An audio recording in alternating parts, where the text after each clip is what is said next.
जब तक नाता देह से तब लग भक्ति न होय।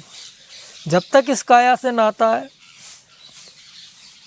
उसको नहीं समझते कि क्योंकि मैं जाति से बंधा हूँ, धर्म से बंधा हूँ, मजहब से बंधा हूँ। अरे जात नहीं जगदीश की तो जन की कैसी जात। जिसने इस पूरे विश्व को बनाया है उसकी कौन सी जाति है, इसमें विचार करना चाहिए। वो एक ऊर्जा है, पावर है, जो इस पूरे पावर आस में उसका सारा खेल है। उसको किस नाम से संबोधित करोगे आप? हमने उसको जो है सीमाओं में बांध दिया। और राम का मतलब है जो संपूर्ण खंड ब्रह्मांड में रमा हुआ है, लेकिन हम उनको अक्षरों में बांध देते हैं। वो अक्षरों का विषय नहीं है, न उसको अक्षरों में बांधा जाता, न किसी सीमा काल में उसे बांधा जाता है। और जब तक जो सीमा काल में बंधा हुआ है वो समय से बंधा हुआ है, उसकी आवन जावन निश्चित कोई रोक नहीं सकता। आवन जावन का नाम ही मृत्यु है। जिस रोज आवन जावन खत्म होगी मृत्यु खत्म होगी। तो उसको उस नाम को समझना पड़ेगा, उस स्टेज को समझना पड़ेगा, और उस लेवल का हमें गुरु बनाना पड़ेगा। इस प्रकार से अग्नि नहीं है और पत्थर की रगड़ से अग्नि प्रकट हो जाती है। इसी प्रकार से गुरु की कृपा और उस सुमरन से वो नाम प्रकट हो जाता है। अब सुमरन तो देखो, बगैर सुमरन के, बगैर मेहनत के अगर कोई कुछ करना चाहे तो बगैर मेहनत के तो आज तक कोई कच्चा मकान भी नहीं बना। सृजनहार की, उस परमदिगार परमात्मा की, उसकी मेहर कहाँ नहीं है? उसकी सबके ऊपर मेहर हो रही है। लेकिन जिस प्रकार से जल बरसता है वो न पापी को देखता न धर्मात्मा को देखता, वो सब जगह बरसता। इसी प्रकार से परम पिता, वो सत्य पुरुष, वो परम पुरुष, वो सबको अपनी शरण में लेना चाहता है। लेकिन ये जीव समझता ही नहीं है। ये तो भक्त के दूसरी ओर जाना चाहता है, ये विषय विकारों की तरफ जाना चाहता है, ये मोह माया की तरफ जाना चाहता है, ये मोह छोड़ना ही नहीं चाहता। इसकी संसार से मोह, रिश्तेदारों से मोह, शरीर से मोह। इस विषय को समझना पड़ेगा कि मोह मेरा कहाँ कहाँ। ध्यान का मतलब है कि ध्यान में वो देखे कि मैं कहाँ पर बंधा हुआ हूँ। वो जगह जगह बंधा हुआ है। और फिर एक जगह और बेटा, बंदे को बंदा मिले कैसे ले छुड़ाए। यानी अगर कोई आदमी पेड़ से बंधा है और हम भी बंधे हैं, मैं उससे कहें और वो भी मुझसे कहे कि मुझे छुड़ा दे, मुझे छुड़ा दे, तो दोनों बंध रहे, कौन छुड़ाएगा? जब तक निर्बंध कर यारी निर्बंध से तो पल में दे छुड़ाए। अब निर्बंध कौन है? गुरु है वो, और वो सतगुरु है। सतगुरु बिल्कुल निर्बंध है, जिसने कहा कि अमर लोक से हम चल आए, आए लोक मजारा हो, और सही छाप परवाना लाए, समरत के कड़ियारा हो। उनने आकर के जब इस धरातल पे वो उस अमर लोक से जब आए, परम पूज्य सतगुरु कबीर साहब सतयुग में प्रथम बार जब आए तो उनने उनसे पूछा, धर्मदास जी को उनने बताया। उस टाइम तो धर्मदास जी नहीं थे, तो कलयुग में थे, और शास्त्र भी सारे उनने जो है कलयुग में लिखवाए। लेकिन वो सतयुग में भी आए। सतयुग में सतनाम कहा है, त्रेता नाम मुनिंदर, द्वापुर में करनाम भूमि, कलयुग नाम कहार कबीर कहा है। तो कबीर साहब ने धर्मदास जी को सतयुग में आए उसका वर्णन भी कलयुग में किया, त्रेता युग में पधारे उसका वर्णन भी कलयुग में किया, द्वापुर में पधारे उसका भी कलयुग में किया, और धर्मदास जी को सारा वर्णन और सारा ज्ञान सुनाया। तब धर्मदास जी से कहा था उनने कि धर्मदास, अमर लोक से हम चल आए, आए लोक मजारा है, और सही छाप परवाना लाए, समरत के कड़ियार। वो समरत, वो परम पुरुष जो संपूर्ण सृष्टि की रचना रचने के बाद भी वो परे है सब में और सबसे न्यारा, ताका धर्मन करो विचारा। है सब में और सबसे न्यारा, ताका धर्मन करो विचारा। वो सब में है और सबसे न्यारा भी है। ये बड़ा गुड विषय है। नियक्षरी है वो, वो सब निअक्षरी का तो खेल है ही सही, सारा निअक्षर का खेल है। वही 2 अक्षरी भेद है, निअक्षर और अक्षर। अरे मोटी सी बात समझो नहीं एक कि माया, ये संसार, ये जगत दिख रहा है, ये अक्षर है। ये शरीर दिख रहा है, इसे भी अक्षर मान लो। पेड़ पौधा दिख रहे हैं, ये भी अक्षर है। और इसमें जो जिस प्रकार से लोग मरने के बाद में कह देते हैं ना, करे वो तो निकल गया, वो क्या निकला? नहीं अक्षर वही है। यही उसे कोई पकड़ पाया आज तक? उसका कोई नाम रख पाया आज तक? अपन ने अपने हिसाब से रख दिया कि आत्मा है।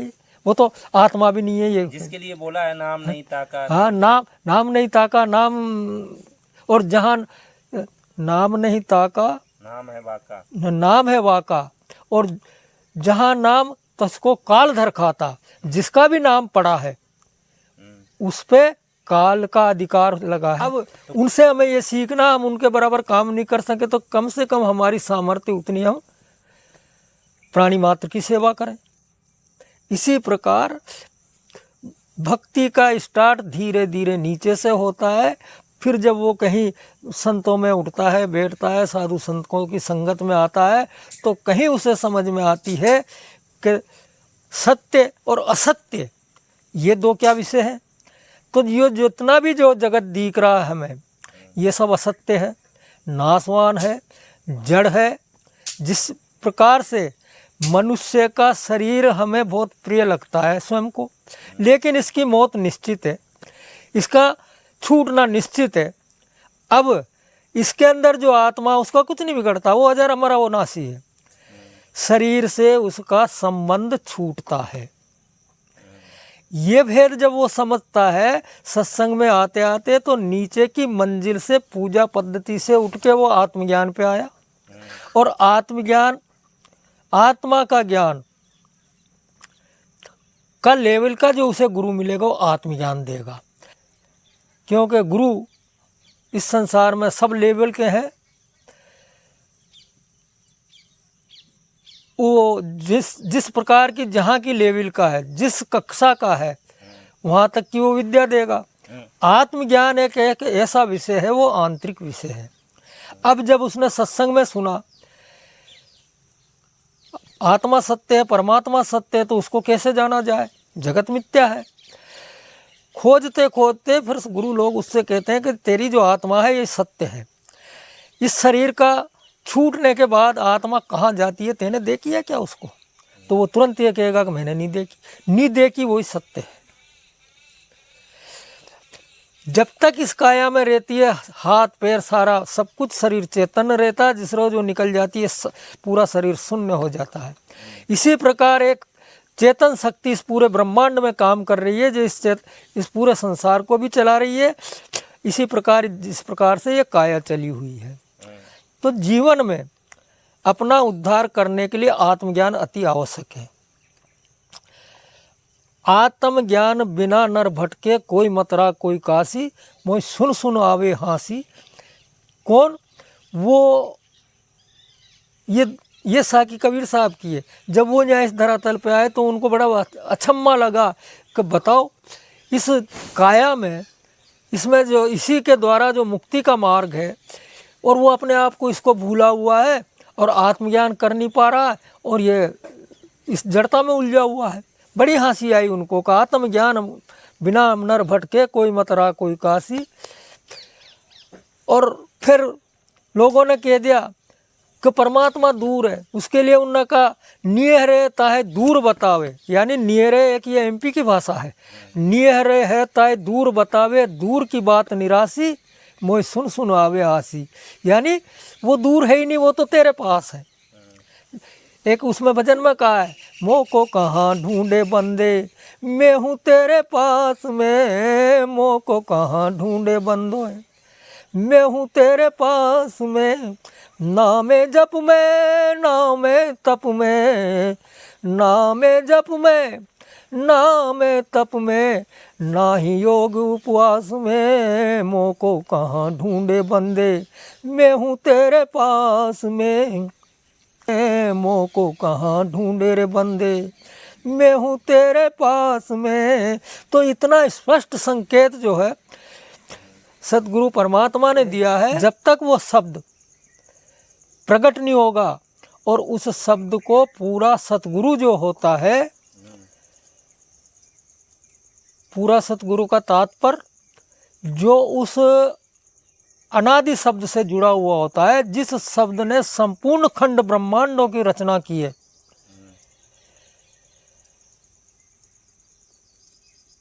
सात दीप, 9 खंड और 14 लोक और 21 ब्रह्मांड की जिस शब्द के द्वारा रचना की है, वो शब्द बहुत अफरबल है। उसको मन तो क्या, लेकिन मस का जो बाप है निरंजन काल पुरुष, उसको भी भेद नहीं है उसका।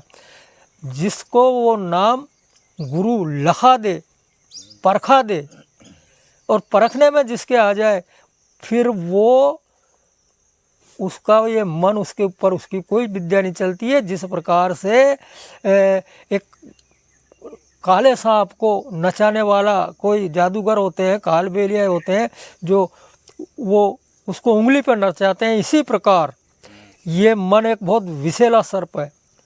और ये विषैला सर्प निरंतर विषय वासनाओं में इसका चिंतन रहता, चित्त रहता। कभी भी अगर किसी सुंदर नारी को देख ले तो उसके ऊपर ललायित हो जाता, किसी धन दौलत को अगर ये, यानी इसकी हमेशा कामना ही कामना का विषय है मन का। अब मन से ऊपर जब उठा जाएगा, जब तक हम इंद्रिय घाट से नहीं उठेंगे, अभी हम इंद्रियों के, क्योंकि इंद्रिय और मन का एक बिल्कुल ताना बाना है। मन नहीं छोड़े इंद्रिय स्वाद और इंद्रिय नहीं छोड़े मन को। अब इसमें जो पावरफुल जो श्रुति है, अब श्रुति इस मन के दायरे में आकर के जब से ये उस आदि शब्द से बिछड़ी है और मन के साथ जब इसका नाता हुआ है, तो ये अपना आप को भूल चुकी, उस देश को भी भूल चुकी जहाँ से ये आई थी। आदि बाप से बिछड़ के बहुत गए संताप, यानी उस आदि बाप जो अनादि जहाँ से आई, ये इस 3 लोक में आकर के, जो माया का लोक है, मृत्यु लोक जिसे कहते हैं, ये उस अमर लोक से उतर कर और इस मृत्यु लोक में आई। और इस मृत्यु लोक में आने के बाद ये अपना स्थान भूल चुकी, अपने आप को भूल चुकी, और इस मन के साथ लग करके, और मन और श्रुति ने बहुत बड़ा संसार का विस्तार बना दिया। और ये संसार का विस्तार बना के इसमें काम, क्रोध, लोभ, मोह, अहंकार, आशा, तृष्णा, माया, परपंच, मान बढ़ाई, ये सारा परपंच इस मन के सहयोग ने इसने तैयार कर दिया। और ये जो उस परमात्मा की जो अंश है, वो इस राग रंग में उलझ गई। ये मन मेवासी भया, यानी मेवासी का मतलब है कि ये इतना प्रबल हो गया मन। तो मन बस करने का जो विषय है, पूर्व में बता चुके हैं कि बगैर सतगुरु के शब्द के ये मन कोई आज तक बस नहीं कर पाया। वैसे सतगुरु कबीर साहब ने आगे फरमाया है, हे साधु संतों आओ मेरे पास, सबको नाम सुनाऊं। यानी उस नाम को मैं सबको सुनाऊं, जो उस नाम पे प्रीति करेगा, उसको समझेगा, जिस नाम के बल से ये मन क्षीण होगा, उस नाम को मैं आपको लखाऊंगा। लखाना और सुनाना, इसमें बहुत अंतर है। वो लखाया जाता है, वो अनुभव का विषय है, वो इस दृष्टि से समझ में नहीं आता, न वाणी से आता, क्योंकि वो नाम अकाट्य है, वो अके है, शब्दों के परे है, इसलिए उसे लखाया जाता और एक इशारा दिया जाता, जिसके लिए कहा नाम नैनों में बस रहा जाने बिरला कोय, और ताको सतगुरु मिलिया वाखो मालूम होय। यानी वो नाम इस नैनों में बसा हुआ है, और जो सतगुरु सेंध लखाए, सतगुरु सेंध लखाने के बाद वो समझाए कि नाम नैनों में रम रहा जाने बिरला कोय, और ताको सतगुरु मिलियार वाको मालूम होय। यानी जिसको सतगुरु मिल जाए उसको मालूम हो। और उसकी पहचान क्या है?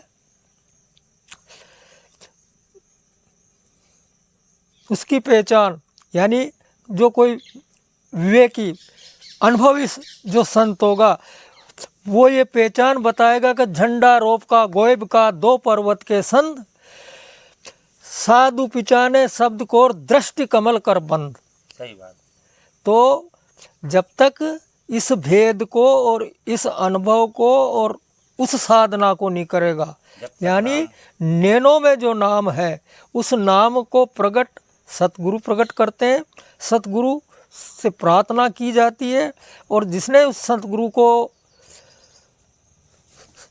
से एक दफे वाकिफकार हुआ, जिससे भेंट हुआ है, उस सतगुरु से जिसका नामदान हुआ है, वो चाहे लाख कोस पे गुरु बसे, लेकिन हमारी सुरती बार बार उनके चरणों में जाना चाहिए। हर दफे जब हम प्रार्थना करें, वंदना करें, उनके चरणों में हमें वंदन करना चाहिए और वंदन और प्रार्थना करना चाहिए। तो उनकी कृपा से हमारे अंदर वो एक ऊर्जा प्रकट होती है और वो ऊर्जा ही सतगुरु का स्वरूप है। वो उस नाम को लखाते हैं और फिर ये मन, और जब नाम लिखने में आ जाता तो ये बिल्कुल निर्मल हो जाता मन। और इस मन का जो स्वभाव कौवा जैसा है ये स्वतः ही हंस रूपी हो जाएगा और विषय वासनाओं से हट जाएगा, काम वासनाओं से हट जाएगा, लोभ लालच से हट जाएगा। लेकिन सुमरन अति आवश्यक है।